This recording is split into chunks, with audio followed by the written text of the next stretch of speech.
These days, I can now personally and often help coworkers open their combination locks. But first exposed to them in gym, it didn't come to me. So they gave me a letter number combination lock, B284.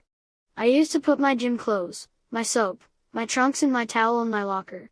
While I'd get changed out, I'd catch the boys trying to look at my combination so they could break in there. A group of 4 literally, right over my shoulder. I thought I was able to protect my combination well, but one time I took a shower before changing out.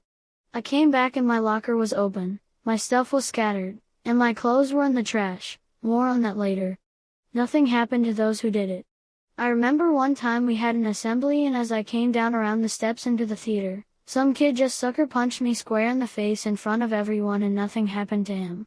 Some of the girls would keep their makeup in their desks and I can remember going to the bathroom one time and going into the stall, and lipstick, covering the whole wall for all to read was written, "Jesse Flood is a faggot."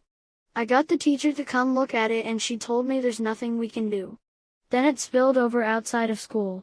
One day I was playing outside of the townhouse and I saw these 2 boys walk into our subdivision.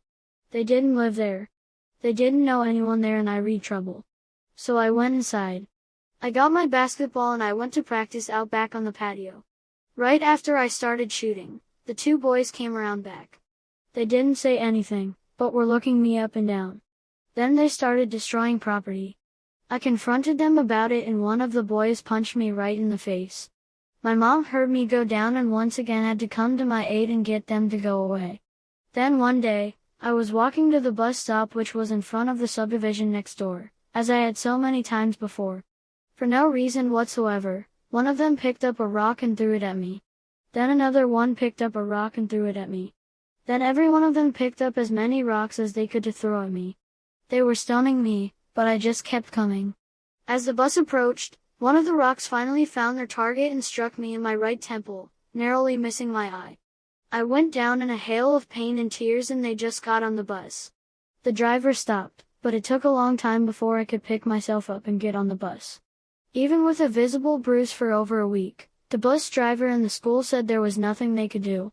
Sometimes I'd miss the bus and walk miles to school. I started spending more time inside on my own and got back into professional wrestling, with their own set of characters and athleticism. I'd remain a fan until I graduated high school.